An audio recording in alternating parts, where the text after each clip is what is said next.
Assalamualaikum warahmatullahi wabarakatuh. Kembali lagi di mata pelajaran ilmu pengetahuan alam.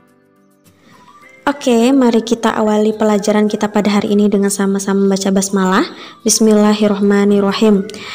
Ustazah harap di hari yang cerah ini anak-anak Ustazah selalu diberikan kesehatan dan dilindungi dimanapun berada. Jangan lupa tetap patuhi protokol kesehatan ya. Untuk hari ini kita masih akan melanjutkan materi listrik statis.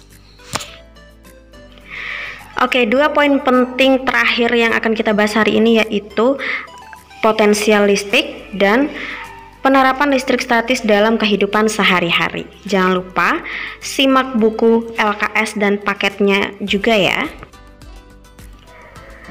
Oke, beda potensial.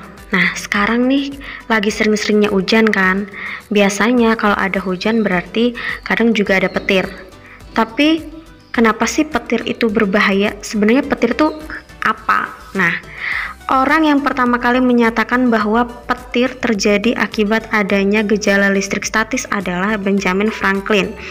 Menurut beliau ini, petir adalah kilatan cahaya yang muncul perpindahan muatan negatif atau elektron antara awan dan awan atau antara awan dan bumi. Petir ini bisa terjadi karena adanya beda potensial yang sangat besar antara dua awan yang berbeda atau antara awan dan bumi. Akibatnya akan terjadi lompatan muatan listrik atau perpindahan elektron secara besar-besaran dari awan ke awan atau dari awan ke bumi. Besarnya beda potensial listrik ini dapat dihitung dengan membandingkan besar energi listrik yang diperlukan dengan jumlah muatan listrik yang dipindahkan.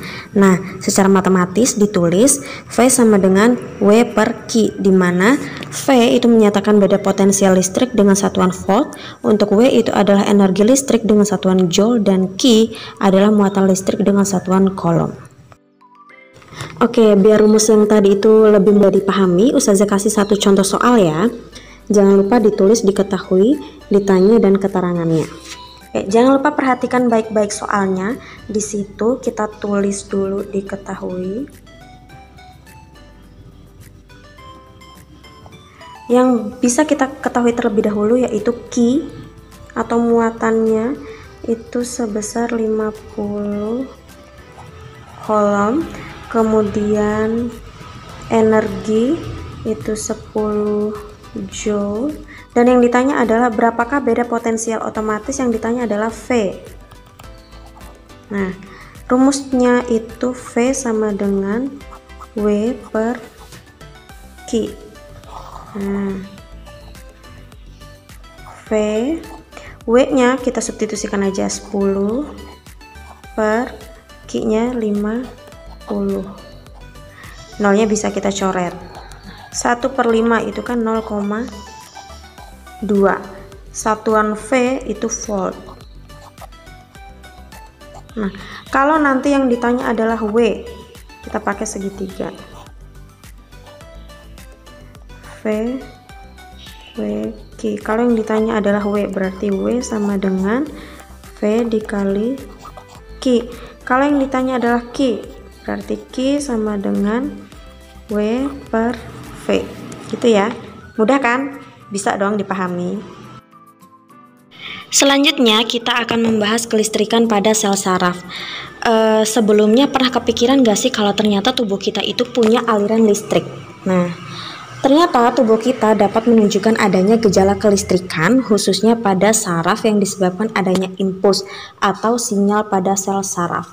Nah, pernah bertanya nggak atau pernah kepo nggak sih kenapa sih kita dapat merasakan sakit ketika dicubit? Nah, ternyata rasa sakit tersebut muncul karena kulit kita menerima rangsangan berupa cubitan. Rangsangan ini selanjutnya diubah oleh sel saraf dalam kulit menjadi impuls. Tegangan atau beda potensial pada tubuh berbeda loh dengan yang kita bayangkan seperti listrik di rumah. Kelistrikan pada tubuh hanya berkaitan dengan komposisi ion yang terdapat di dalam tubuh, bukan listrik yang mengalir seperti kabel-kabel yang ada di rumah kita. Silakan diperhatikan gambar ilustrasi muatan listrik pada sel saraf yang sudah Ustazah sediakan. Sel saraf menghantarkan impuls karena terjadi pertukaran ion-ion di dalam dan di luar membran sel saraf. Pertukaran ion tersebut tidak dapat terjadi begitu saja tanpa adanya rangsangan. Nah, kita perlu banget nih yang namanya rangsangan. Rangsangan yang cukup kuat dapat mengaktifkan pompa ion sehingga menyebabkan terjadinya pertukaran ion. Saat sel saraf tidak menghantarkan impuls, muatan positif Na+ melingkupi bagian luar membran sel. Pada kondisi demikian, membran sel saraf bagian luar bermuatan listrik positif dan membran sel bagian dalam itu bermuatan listrik negatif. Setiap manusia memiliki sistem saraf yang dapat mengontrol seluruh aktivitas tubuh, contohnya gerakan otot. Sistem saraf terdiri atas sel-sel saraf yang berfungsi untuk menerima, mengolah, dan mengirim rangsangan yang diterima panca indera. Setiap sel saraf terdiri atas 3 bagian, yaitu badan sel saraf, dendrit, dan akson atau neurit. Selain ketiga bagian tersebut, pada sel saraf juga terdapat selubung mielin.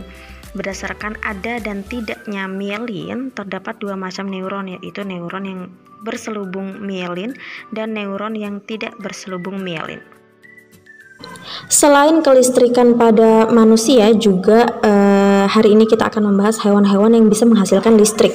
Nah, di sini sudah ada 2 contoh. Yang bagian kiri itu adalah belut listrik, yang bagian kanan adalah lele listrik. Nah, ternyata penelitian menunjukkan bahwa belut listrik ini dapat menghasilkan kejutan tanpa lelah selama 1 jam. Besarnya jumlah energi listrik yang dihasilkan diyakini dapat menyebabkan kematian pada manusia yang dewasa. Kemudian untuk yang sebelah kanan, yaitu lele listrik.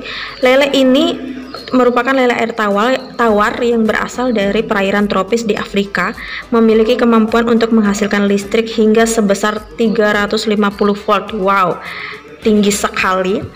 Besarnya energi yang dihasilkan lele listrik ini sama seperti energi listrik yang diperlukan untuk menyalakan komputer selama 45 menit. Listrik statis, penggunaannya dalam teknologi juga banyak. Yang pertama, pengendap elektrostatis pada cerobong asap. Pengendap ini berfungsi untuk membersihkan gas buang yang keluar melalui cerobong asap agar tidak mengandung partikel-partikel kotor yang dapat mencemari udara. Komponen utama yang ada pada alat ini adalah kawat yang bermuatan negatif dan plat logam yang bermuatan positif. Jangan lupa diperhatikan gambarnya ya.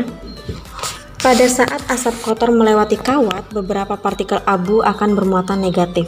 Setelah itu, plat logam yang bermuatan positif akan menarik partikel abu tersebut sehingga membentuk jelaga yang mudah dibersihkan. Kemudian ada yang namanya mesin fotokopi. Selain menerapkan konsep optik, mesin fotokopi juga menerapkan konsep listrik statis. Komponen utama pada mesin fotokopi yang menerapkan listrik statis adalah penggunaan toner atau tempat bubuk hitam halus.